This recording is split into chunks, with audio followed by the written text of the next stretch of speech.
Boa noite, pessoal. Sejam bem-vindos a mais um Chão Conversa. Eu me chamo Alice. Eu me chamo Eduardo. Eu me chamo Amanda. Eu me chamo Felipe. Estamos aqui e vamos falar um pouco sobre o tema Jornada da Fé. Bora puxar a conversa? Eduardo e Amanda, ontem celebramos a festa da misericórdia. Para você, o que é a fé? Boa noite, pessoal. Primeiramente, prazer a todos. Meu nome é Eduardo. Eu sou servo do Ministério Universidades Renovadas, lá da cidade de Lavras, né? Sirvo na renovação carismática há mais ou menos uns 5 anos. Eu sou a Amanda, sou da Paróquia Nossa Senhora das Dores e sirvo na igreja com os dois movimentos do Apostolado e da Oração da Legião de Maria. Aqui em Boa Esperança eu também estou ajudando o grupo de oração São José. Muito boa essa pergunta, né? Onde a gente celebrou a festa da misericórdia. E o que seria a fé, né? A fé é a nossa resposta a Deus, né? Deus, ele toma sempre a iniciativa para conosco, né? O próprio ato da criação do mundo é um ato de iniciativa de Deus, do seu amor para conosco. O ato também de Jesus Cristo, de dar a sua vida por nós na cruz, né? Que nós celebramos semanas atrás, é um ato também de amor e misericórdia do Pai. E a fé é justamente isso, a nossa resposta. Resposta de dar a Deus, que a gente confia nele, né? O dicionário, muitas das vezes, ele conceitua a fé como um ato de acreditar, mesmo sem ver.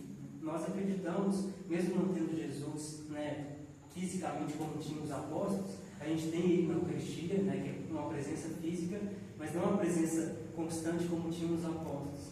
Isso é o ato da fé. Acreditar mesmo sem ver, acreditar em coisas abstratas, dar essa nossa resposta a Deus, que a gente confia e acredita no seu amor para conosco. O Catecismo da Igreja Católica, também no seu parágrafo 1814, também nos dá uma resposta muito concisa do que seria esse conceito da fé para nós católicos.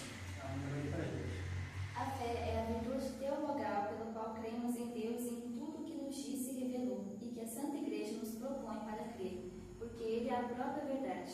Pela fé, o homem livremente se entrega todo a Deus. Por isso, o fiel procura conhecer e fazer a vontade de Deus. O justo viverá pela fé, Romanos 1,17. A fé viva age pelo amor, Gálatas 5,6. O dom da fé permanece naquele que não pecou contra ela, mas a fé sem obras é morta, como nos diz Tiago.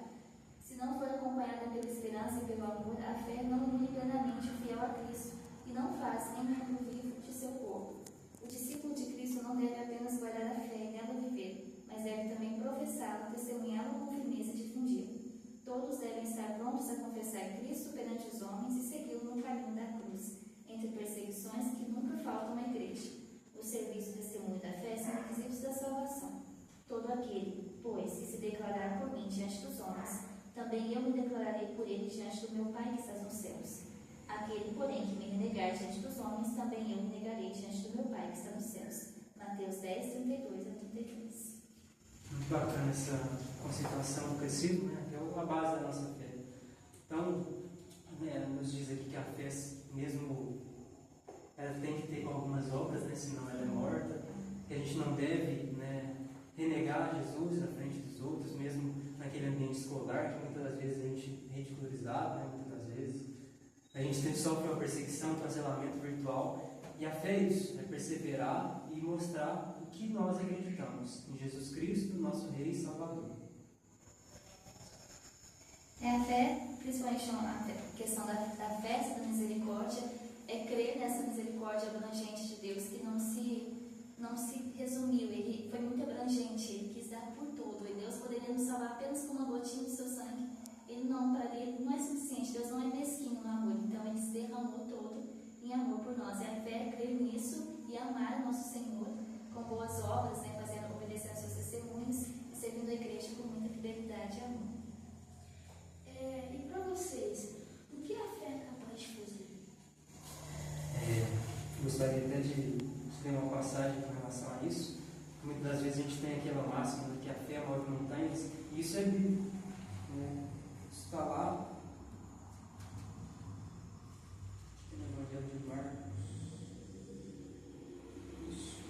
No Evangelho de Marcos, capítulo 11, versículos 23. Lá fala assim: em verdade vos digo, se alguém disser a esta montanha, arranca-te e e joga-te no mar, sem duvidar no coração, mas acreditando que vai acontecer, então acontecerá. Por isso vos digo, tudo que perdides na oração, crede que já o recebestes e vos será concedido. Então, com certeza, a fé move montanhas. Ela tem um poder extraordinário, né? Se cremos em Jesus, ele mesmo fala que aqui nosso campo de ação é muito grande, né? Ele pode fazer muitas e muitas coisas para conosco, né? Claro, a gente tem que sempre pedir, se for da vontade de Deus, para a maior honra e glória do seu nome e para a nossa salvação de nossas almas. Muitas das vezes as coisas não vão acontecer do nosso jeito, justamente porque Deus tem um plano muito superior. A fé é isso, é ver que Deus pode tudo, mas que Ele pode e nos dá sempre a medida do necessário para a nossa salvação. A fé é capaz de fazer muitas coisas, inclusive a gente dar a vida por Deus, né? Como temos vários mártires em nossa igreja que pela fé foram capazes de dar a vida por Deus. Então a fé não é só um sentimento, a fé é um dom de Deus e uma graça que Ele nos dá de amar a Ele, conhecer a Ele mais profundamente. Claro que profundamente a gente vai conhecer a Deus só na eternidade, mas a fé é capaz de nos levar ao extremo para Deus e para o próximo também. Qual a importância da fé em nossa vida? Para mim, ela é uma importância vital, né? Sem a fé, eu acredito que todo mundo perderia o sentido da vida. E muitas das vezes a gente vê por aí uma crescente onda de ansiedades, depressões, e muitas das vezes as pessoas não têm o sentido da vida. O sentido da vida a gente só encontra quando tem um encontro pessoal com Jesus, com Deus, e a partir da fé, né, mantendo esse encontro pessoal ao longo da nossa vida, que a gente, né, vai alcançando mais e mais essas águas profundas e vai caminhando junto com Deus, né?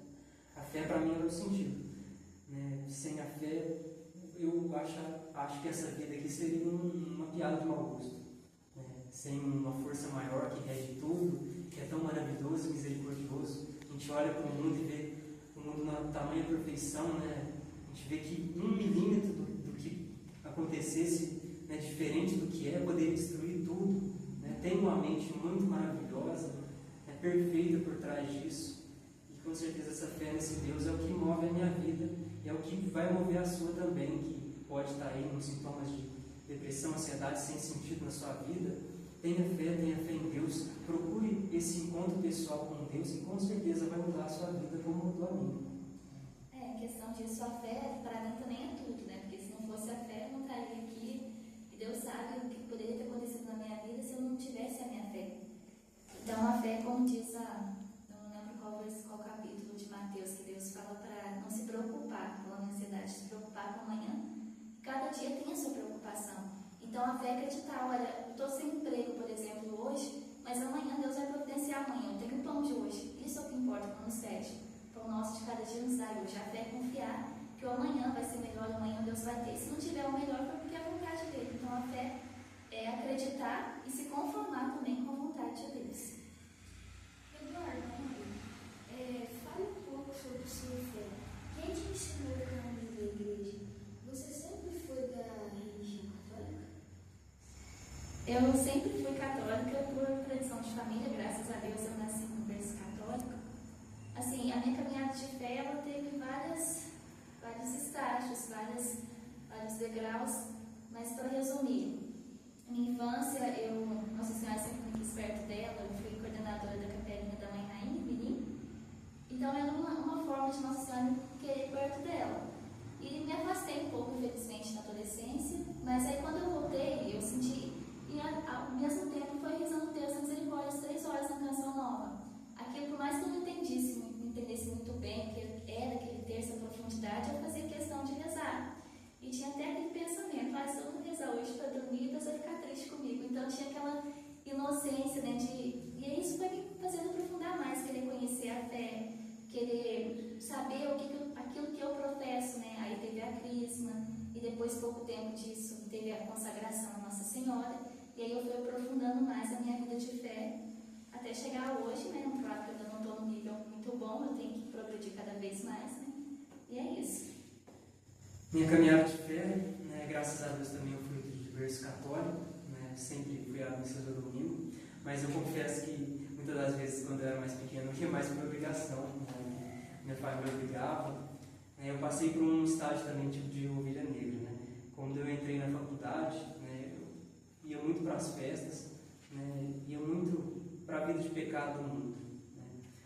Mas tudo mudou a partir de um acidente que eu tive de carro, de um capotamento.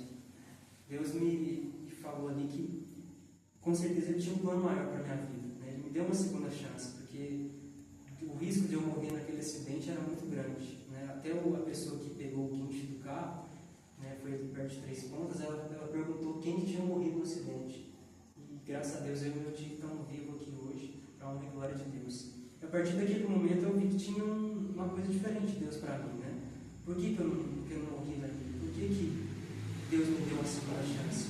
A partir daí eu fui mudando de pouquinho em pouquinho. Deus teve que ter um pouquinho de paciência comigo, porque eu continuei algumas festas, mas eu tive um primeiro relacionamento fora da igreja, né, com sexualidade avançada, mas mesmo com sexualidade avançada, me ajudou um pouquinho a firmar mais nas missas, nas coisas. Depois disso, né, que terminou esse namoro, Deus foi providente, já me lançou o convite para entrar no grupo de oração lá na Universidade Federal de Lavras. O meu primeiro grupo chamava Magnífica, Grupo de Oração Universitário Magnífica. Então foi uma bênção a partir daí, né? Mesmo tendo uma vida mais ou menos morna ali no grupo, igreja, né, e um pouquinho de festa também, eu vi que as coisas foram mudando de pouquinho em pouquinho. Né? Até que chegou a pandemia, e depois da pandemia, que realmente Deus me fez coisas maravilhosas. Né? Eu senti a vontade de me aprofundar mais na fé, né? Vi que era uma vida meio compatível, viver essa vida dúbia. Aí Deus, a partir do momento que eu liberei um espacinho, Ele foi e tomou tudo para Ele, né? Para a graça de Deus. Aí depois da pandemia, né, vieram essa fé mais árdua, né, o serviço mais compromissado do grupo de oração lá em Lavras, né? A graça de Deus, ano passado eu tive um deserto, mas mesmo assim Ele me serviu para amadurecer muito na fé. Né?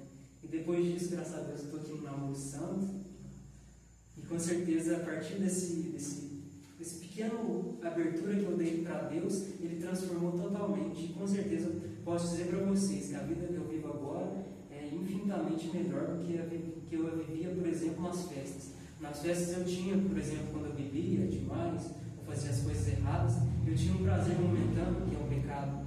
Mas depois, quando aquilo acabava, com certeza o remorso, o arrependimento, o sentido da minha vida ficava escasso.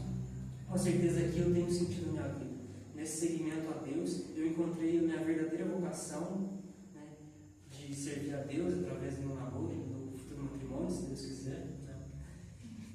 Mas, com certeza, eu falo para vocês, irmãos, a vida de pecado pode ser prazerosa por aquele pequeno distante momento, mas a vida com Deus ela é prazerosa durante toda a vida, mesmo diante de sofrimentos. Não tenham medo, podem vir do lado de Deus, que é o melhor de tudo.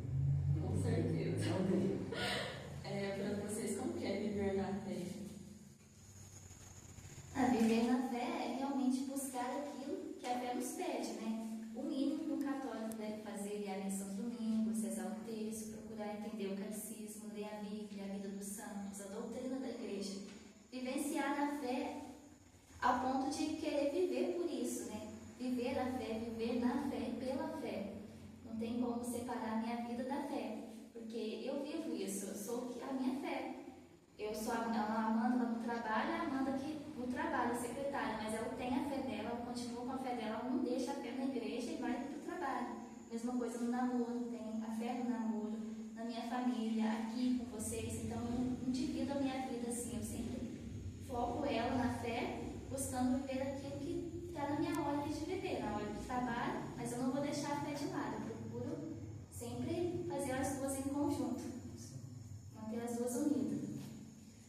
Viver na fé é viver ressignificado, né? Muitas vezes a gente vai, acontece coisas chatas no dia a dia, mas quando a gente faz por amor, quando a gente faz pensando bem maior, que é a salvação, que é a vida eterna, as coisas se ressignificam na nossa vida. Né? Isso é viver na fé, viver pensando que tem algo maior nessa vida, né? Não só preso naquela circunstância, muitas das vezes ruim, ou naqueles momentos bons também, né? Viver sempre pensando na vida eterna, em Deus, caminhando com Ele, né? Vivendo nos sacramentos da igreja, né? Para Para mim, a maior alegria agora é ficar com Deus, servi-lo e poder vivenciar a minha fé cada vez mais. Vemos que você e sua namorada são pessoas que fazem parte da igreja e tentam trabalhar sua espiritualidade. Queríamos saber como é sua vida de namoro ligado à fé e à espiritualidade. Procura viver um namoro santo, né? Vivendo, né, nas linhas dos 10 mandamentos, nas regras dos 10 mandamentos. Eu falei, né, da minha experiência passada com um namoro fora da igreja, e eu prometi a mim mesmo, quando eu comecei a ficar mais firme na fé, que o próximo namoro seria totalmente certinho. Graças a Deus a gente, né, vive um namoro santo, a gente procura nem beijar na boca, porque a gente não quer fazer o outro como objeto, mas sim conhecer a sua essência, e o objetivo do namoro é justamente isso, se conhecer e levar um casamento, né? E justamente a gente tenta o máximo possível fazer as nossas orações juntos, viver a nossa vida de espiritualidade, né, como casal, e também nos tratando não como objetos, mas sim companheiros, né, de fé nessa caminhada rumo ao céu. Isso, o namoro é uma etapa daquilo que vai ser o final, né, do sacramento. Então, se o sacramento, o namoro não for bem vivenciado na lei de Deus, não vai ter um casamento santo. E como é que vai ter um sacramento? A gente não vai dignificar esse sacramento. Não tem como. Então, a gente tem que buscar vivenciar agora, no namoro, aquilo que a gente quer mais para frente, no casamento santo. Então, a gente vivencia o namoro santo, com as orações, conforme como se fosse Nossa Senhora e São José ali. Eles não teriam nada que não fosse agradável a Deus. A gente faz essa comparação bem igual, né? Mas a gente tem que se semelhar nos dois, porque casal mais santo nunca houve e nunca vai existir. Então a gente busca imitar as virtudes deles, né? Na medida do que nosso possível. E é isso, caminhando juntos, nosso objetivo. Fazendo um adendo, né? A gente é consagrado a Nossa Senhora de São José e a Nossa Senhora de Fátima, sendo Nossa Senhora das Graças, e a gente também é consagrado a São José. Recomendo a todos vocês também o livro de consagração a Nossa Senhora de São Luís Maria de Montfort, né, o Tratado da Verdadeira Devoção, né? E do livro de São José, como é que chama? As glórias do nosso Pai Espiritual. As glórias do nosso Pai Espiritual. Uma bênção, né? Os dois maiores santos que viveram aqui na Terra, nada mais melhor do que se assemelhar a eles, né? Tentar o máximo possível fazer as suas virtudes valerem na nossa vida, né? Ter também eles como intercessores no céu, o que não faz Jesus por nós, a seus pais, né?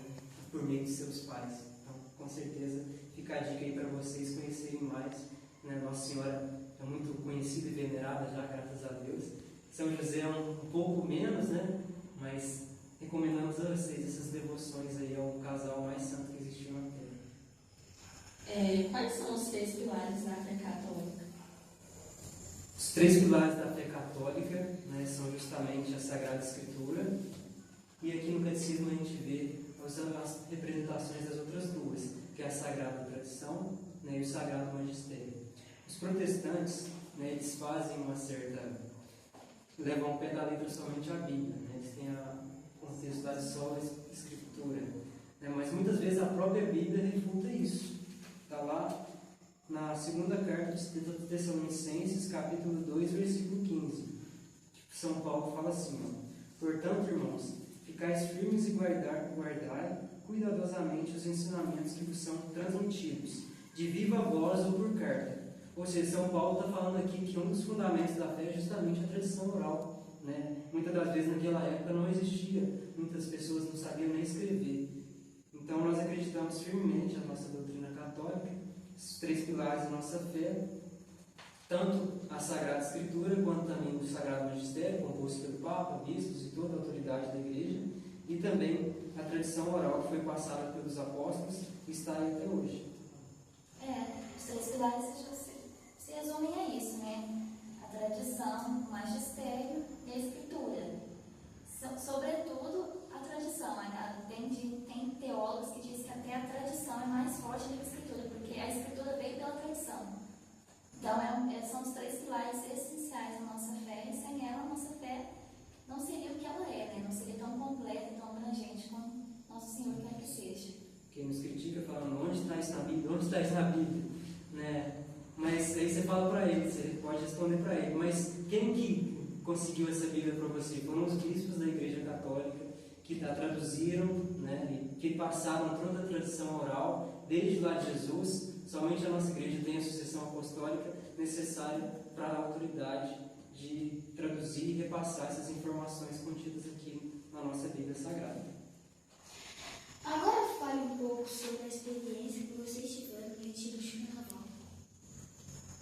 Eu gostei muito do Retiro de Carnaval, foi uma bênção, né? Eu já tinha ido em alguns outros retiros, lá em Lavras a gente costuma fazer. Inclusive, fica um convite para vocês, pessoal. 19 a 21 de abril a gente vai ter o Retiro de Oração Católica e Enigmática, lá em Lavras.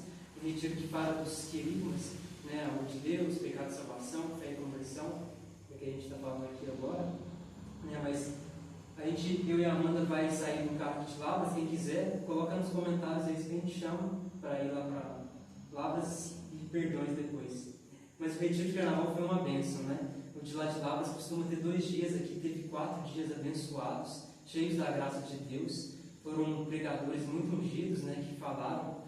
Eu gosto de algumas pregações que tiveram tipo, uns tapas na cara da gente. Eu gosto de vez em quando, né, para a gente mudar de vida, né? Às vezes a gente precisa de um chacoalhão na vida para mudar, senão não muda. Né? E, principalmente alguns na Via de Varginha, Alfenas, foram muito bons. Tiveram momentos de oração muito fortes, né? Santas missas, tiveram também adoração ao Santíssimo Sacramento, orações, né, com imposição de mãos. E foi uma bênção, eu adorei tudo, né? Eu sou carismático e o retiro foi maravilhoso, com a graça de Deus. Ano que vem não percam essa oportunidade de estar conosco também no Retiro de Carnaval. Bem, foi o meu primeiro retiro na vida, então foi uma experiência muito forte, eu gostei muito e foi algo que eu nunca tinha experimentado antes. As orações muito fortes, as pregações excelentes, a adoração ao Santíssimo de um nível muito maior. E assim, eu não tenho nem muito o que comentar, né? Porque realmente foi uma proximidade maior que eu tive com o Espírito Santo, então com certeza ano que vem eu tô aqui de novo. Amanda, explica um pouquinho para nós sobre o véu que você usou também no retiro. O piedoso uso do véu. Como a gente está falando dos pilares da igreja, o uso do véu faz parte da tradição da igreja.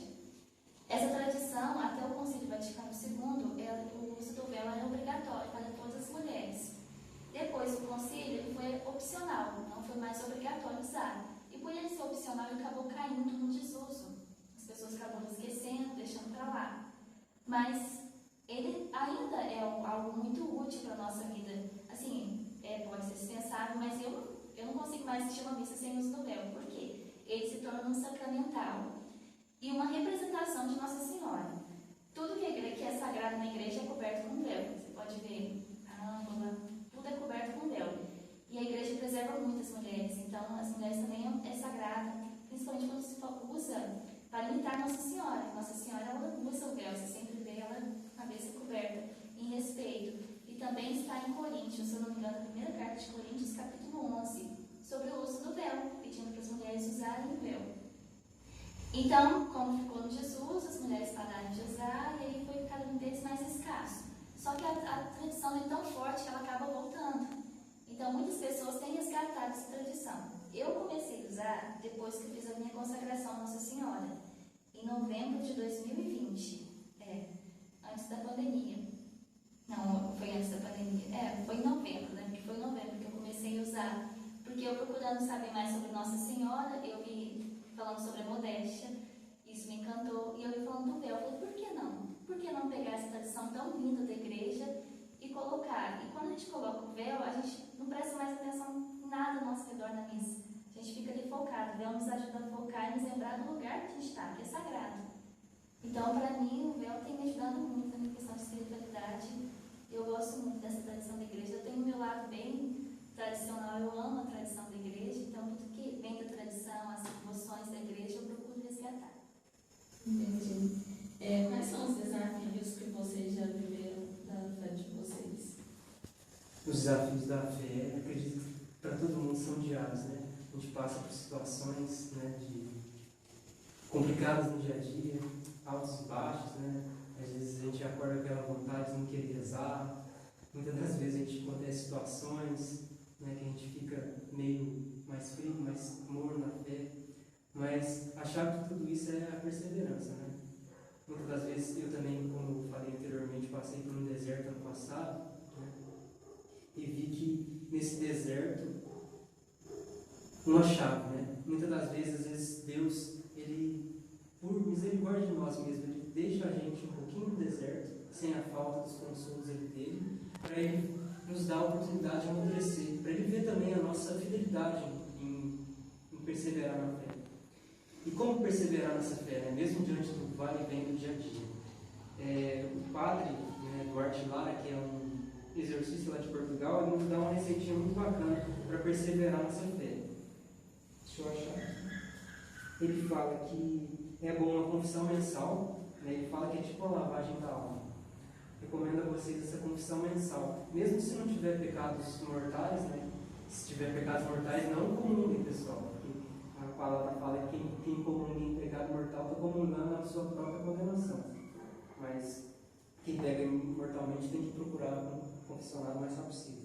Mas essa confissão mensal, mesmo de pecados veniais, é muito importante para fazer essa, uma descarga mesmo.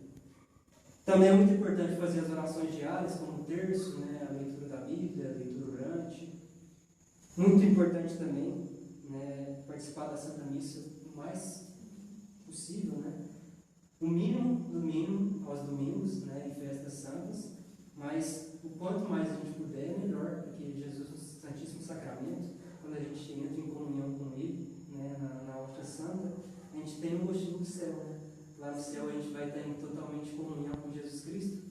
Nada melhor do que já começar a fazer missa aqui nas Santas Missas. Acho que uma outra coisa bacana para a gente perseverar na fé é servir a Deus, né? Porque quando a gente serve a Deus, a gente tem um compromisso, né? Quando a gente não serve nenhum movimento, né, a gente tende mais, né, a não perseverar, porque é mais fácil. Quando a gente tem algum compromisso, alguma coisa séria com Deus, né, tipo vocês aqui, né, que tem que estar aqui toda, não sei o dia certo de gravação, né, de 15 dias, né, você também que está em dúvida aí para servir a Deus, sirva, né, no seu movimento, no seu pastoral. E tendo um compromisso é muito mais fácil de perseverar na fé, principalmente em comunidade, né? E com certeza também outra forma de perseverar na fé é conhecer e estudar a fé cristã, né? Não ser um católico de BGE, que a gente tem tantos por aí, mas se conhecer a sua fé, estudá-la, estudar o catecismo, estudar a Sagrada Escritura, estudar, fazer cursos, né? Recomendo o canal do Padre Paulo Carmo, que é muito bacana, Frei Gilson, vários outros. A gente conhecendo, né, a fé, a gente não pode. Eu ouvi um dia uma frase muito legal, que a gente não ama aquilo que a gente não conhece, né? Muitas das vezes a gente vê várias pessoas dispersando a fé porque não conhecem a riqueza, a maravilha que é a nossa fé católica. Então a gente conhecendo, estudando e se aperfeiçoando, com certeza a gente não é um católico de BGE, mas sim ganha um lugarzinho no céu, para a honra e glória de Deus. É bem isso, né? Porque a gente só ama aquilo que a gente conhece, aquilo que a gente nunca viu, não soube, não tem conhecimento, a gente não vai amar. Então, como é que a gente busca se amar mais a Deus? Conhecendo mais a Deus. Como a gente faz isso? Obedecendo os mandamentos, participando da vida da igreja, lendo a sua palavra, né? O catecismo, a vida dos santos também é um ótimo meio para começar. Na liturgia diária mesmo tem o santo do dia. Isso pode ser um exemplo, é um exemplo, né? Ver a vida de um santo talvez tão parecido com a nossa, fala, olha, como diz Padre Paulo Carlos, os santos são faróis da igreja. Diz, é possível, sim, por mais que tenha vários desafios na nossa vida, né? A gente que estuda, trabalha, eu não vou ter tempo de ir na missa hoje, eu não vou ter tempo de rezar o terço, faz um caminho, vai rezar um terço no caminho, atrasa um pouquinho, sai um pouquinho mais cedo, vai, consegue ir na missa, conciliar isso pode ser um desafio, conciliar tudo isso, mas não deixa isso ser um empecilho para você vivenciar a sua fé, porque se a sua fé esmorecer, você vai acabar esmorecendo junto e a chance de você se maravilhar com tudo o que Deus tem para nos oferecer vai ser cada vez mínima. Então, procurar sempre buscar mais, ter mais anseio, procurar saber mais, conhecer mais, ter esse desejo que Deus nos dá, a graça de Deus. Até quando a gente se arrepende de um pecado, não é a gente que se arrependeu, é Deus que colocou essa graça para a gente se arrepender. Porque nós mesmos, por nossas misérias, a gente só consegue pecar. Mas é Deus que nos dá a graça santificante oração, ela tem que ser no mínimo uma vez por mês. Cometeu um pecado mortal, confessa, não espera, não vai receber Jesus em pecado mortal, até porque isso não vai agregar nada na sua vida espiritual, vai só diminuir e dar abertura para o inimigo vir fazer e tirar aquele pouco que você já conquistou. Então, sempre lutar, porque a nossa luta não é contra homens de carne, mas é contra o inimigo mesmo, espiritual. Nossa luta é mais espiritual. Então, a gente não pode esmorecer. O rosário, quem puder rezar, pelo menos o terço, são as nossas armas que Deus nos dá. Eu vou fazer um adendo do terço, né? Eu achava chato pra caramba, pessoal. Eu testemunho rápido. Nossa Senhora, quando me chamaram para rezar o terço, eu falei, nossa, eu ficava repetindo, Ave Maria. Pessoal, é muito importante ter a proteção e a intercessão de Nossa Senhora. Você que não consegue rezar o terço ainda, reza uma Ave Maria hoje.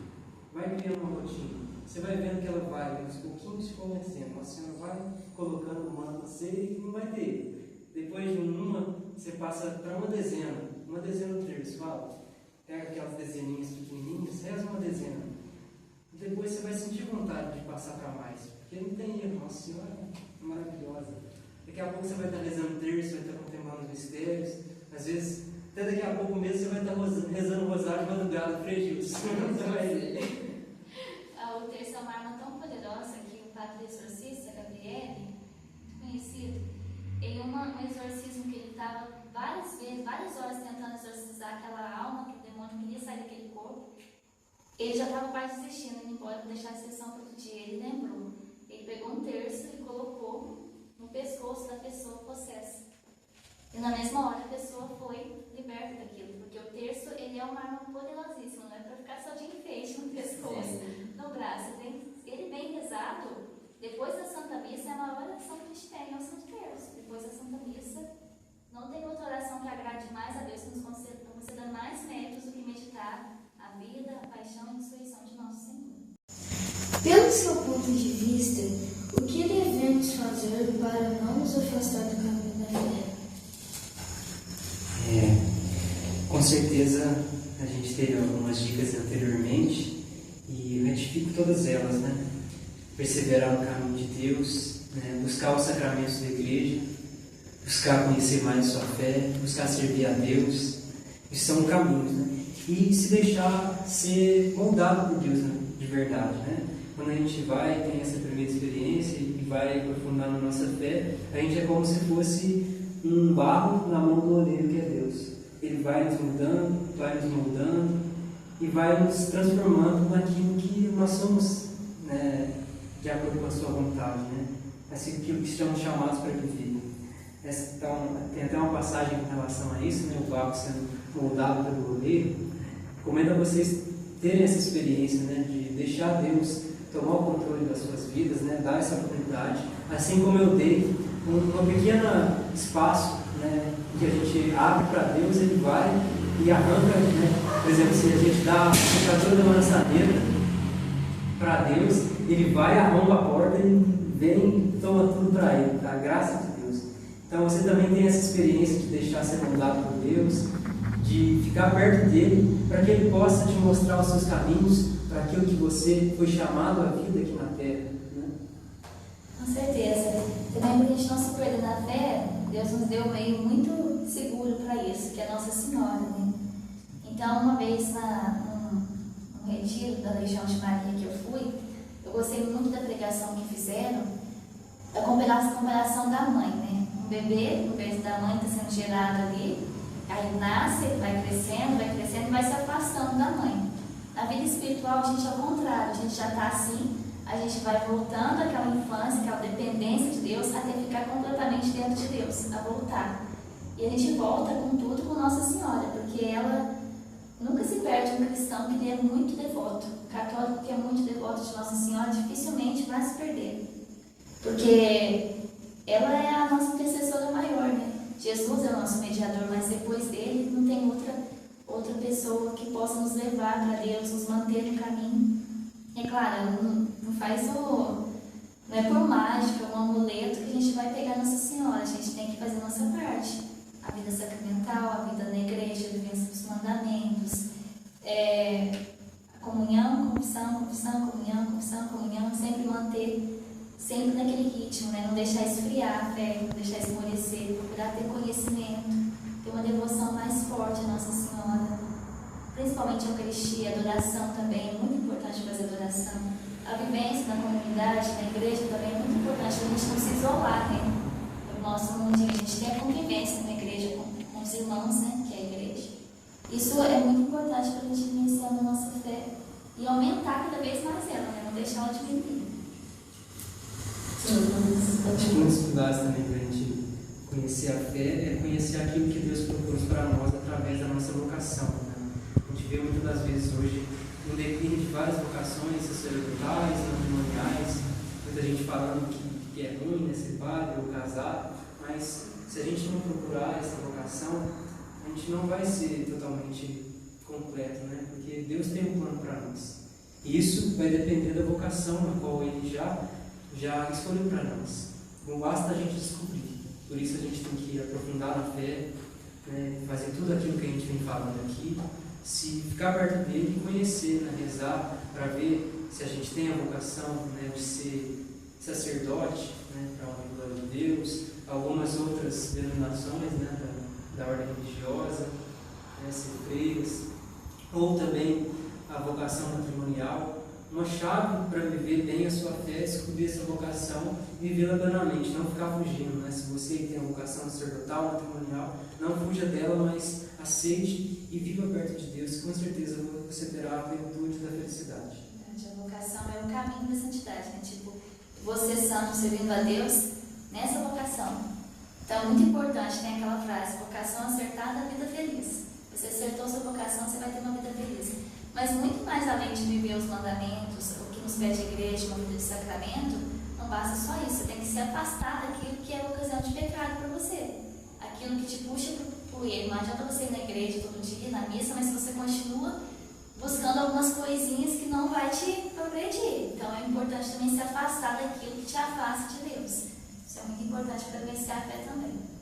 Sim. Agora eu queria pedir para vocês falar um versículo da Bíblia que vocês sentem no coração de falar neste momento agora. Vou falar aqui o que eu já tinha preparado, que esqueci de colocar. Tu és Cristo? Não, é essa passagem que Jesus pergunta para Pedro quem ele é. Aí Simão Pedro responde: Tu és o Cristo, o Filho de Deus vivo. A gente tem que declarar isso também, o senhorio de Jesus nas nossas vidas. Jesus então declarou: Feliz és tu, Simão, filho de Jonas, porque não foi a carne e sangue que te revelou isso, mas o meu Pai que está no céu. Por isso eu te digo: Tu és Pedro, e sobre essa pedra edificarei a minha igreja, e as forças do inferno não poderão vencê-la. Que maravilha, né? Aqui está o fundamento da nossa igreja católica. O primeiro Papa foi Simão Pedro. E que maravilha poder viver aqui em comunidade com vocês, poder estar falando aqui dessa fé maravilhosa católica para vocês. Que maravilha também professar que o Senhor Jesus Cristo é o Senhor das nossas vidas e com Ele a nossa vida só tem a caminhar para a santidade do céu. Eu gosto muito da passagem de João 21, depois da ressurreição de Nosso Senhor, quando Ele pergunta 3 vezes para Pedro se Pedro o amava. Isso pode ser, porque muitas vezes na nossa vida de fé, na nossa caminhada, a gente cai, a gente erra de pé, porque a gente somos miseráveis. Então, por mais que a gente caia, a gente pecar, Deus nunca vai nos negar, Ele sempre vai voltar e perguntar: você me ama? Então a gente sempre vai dar essa resposta: sim, Senhor, tu sabes que eu te amo. E nesse amor que a gente tiver, por mais que a gente esteja caído no chão, é Deus que nos levanta, nos faz caminhar de novo, e a gente vai indo, caindo, se levantando, porque a caminhada para o céu é assim. O santo é aquele pecador que não desiste, né? Então é isso que a gente tem que tomar para a nossa vida. Por mais que a gente caia, fazer tudo para não cair, mas se cair, a gente tem que ter força para levantar mais ainda, muito melhor do que quando antes da gente ter caído, né? Isso é muito importante. A gente cai, muitas vezes o inimigo fica dando aquilo na nossa cabeça que a gente não é digno de voltar para a unidade de Deus, né? Mas isso não pode ser coisa do inimigo, pessoal. Deus é toda misericórdia e mesmo nas nossas quedas Ele está lá para erguer a nossa mão e falar: vem, continua no seu caminho. Enquanto a gente está aqui na terra, é o tempo da misericórdia, né? Igual Jesus falou para Santa Faustina: eu terei a eternidade inteira para fazer justiça, mas aqui na terra é o meu tempo da misericórdia. Então, enquanto a gente tiver vida, a gente está agindo na misericórdia de Deus. Então, é esse tempo. Depois que a gente corta, não tem mais nada o que fazer, né? Você contar com a misericórdia dele, mas a misericórdia a gente tem que contar aqui. Quando nas nossas vidas na igreja, com a intercessão de Nossa Senhora, nosso santo de devoção, São José também. Então, o tempo da misericórdia é esse, a gente recorrer e buscar essa misericórdia na nossa vida. Sim, a gente fala muitas vezes aqui, parece que a gente é tudo santo, mas não, pessoal, a gente é pecador, como vocês aí. Todos nós somos pecadores, o único que passou aqui que não teve pecado foi Jesus Cristo e Maria, sua mãe, que foi concebida sem pecado original. E, pessoal, a gente, graças a Deus, os pecados mortais a gente está evitando ao máximo. Os veniais a gente está lutando, mas vocês também, nessa luta, vocês estão abrangidos com essa misericórdia, com esse sangue e água que sai do nosso coração de Jesus misericordioso. Então continuem, mesmo diante das suas lutas, dos seus pecados, das suas coisas diárias, continuem que aproveitem esse tempo de misericórdia. É o tempo propício agora, né? É o tempo que a gente está aqui, a gente acabou de vivenciar a Páscoa, a paixão de nosso Senhor foi por nós, que cada gota daquele sangue foi por nós, né? Se fosse para passar tudo de novo, Jesus passaria, porque a misericórdia dele não tem limite. Então vamos confiar nessa misericórdia, né? Caminhar nela, porque a gente somos fracos, falhos, pecadores, miseráveis, somos tudo isso. Sem Deus, tirar Deus de nós, o que a gente é? Se tirar Deus da gente é um casco que não serve para nada. Então é Deus que, tudo que há de bom em mim é Deus, né? Então assim, eu por mim mesma, Amanda por Amanda, não é nada. Mas tudo que eu tenho, eu coloco a minha confiança em Deus e vou firme, por mais que eu tenha os meus vícios, minhas quedas, eu vou firme com Deus, porque eu sei que a misericórdia dele é maior que a minha miséria. Eu queria agradecer a vocês, por ter aceitado o convite. É muito linda a história de vocês também, do relacionamento santo, de estar buscando cada dia mais a santidade. Que Deus e Maria possam abençoar vocês, a vida de vocês, a caminhada. E muito obrigada. Nós também louvamos a Deus por esse encontro maravilhoso, por vocês me puxando conversa. Louvamos por esse trabalho maravilhoso, essa inspiração do nosso beato Carlo Acutis, aquele patrão da internet, que ele possa interceder por vocês e continuar, que vocês possam continuar esse trabalho digital tão maravilhoso na vida das pessoas e tão importante nos dias de hoje. A gente também fica muito agradecido pelo convite, porque é muito bom vir sempre falar de Deus, por mais que a gente somos fracos, a gente tem que falar de Deus, porque Deus age na nossa vida, nos tirou daquilo que a gente estava lá nas trevas, Deus nos trouxe para a luz, a gente está caminhando cada vez mais. Pedir a luz para vocês também, para continuar nesse apostolado, na internet, aqui na paróquia, na comunidade. Agradecer e pedir para continuarem firme nesse projeto, Estamos projeto de nas evangelização. Para vocês. Amém. Deus vocês também. Ó sangue de águas que jorraste no coração de Jesus, como fonte de misericórdia para nós, eu confio em vós. Jesus, eu confio em vós.